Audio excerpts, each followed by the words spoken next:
I started in pirate radio in 1969 in New Zealand. We had the same situation as England did. Right.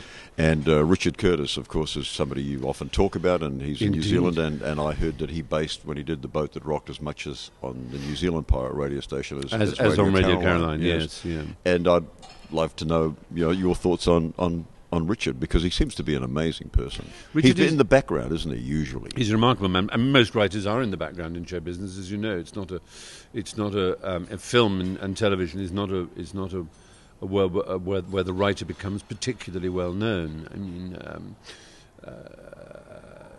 Jimmy Croft and David Perry people have been talking about because of the recent death, and you look at all those Are You Being Served and Dad's Army, and you realise, of course, that writers do exist, they are responsible for things, and we all, you know names like, I don't know, Neil Simon or whoever it might be, and of contemporary writers. There are well-known writers for film and television, but they're nothing like as well-known as the performers or indeed the directors, and that has always been the case, and writers have always known that. And yet they give them the words. Yeah, although they give them the words, it's actually, it may seem odd for me to say this as a writer, but it's actually correct. It is the right way around. Anyone who's worked on films knows that, of course, words are important, in the same way that you know that the architect is absolutely essential to the building, but nonetheless, the building without the right decoration and without the right features and furniture is meaningless. I sort of put it this way, really, is when you meet someone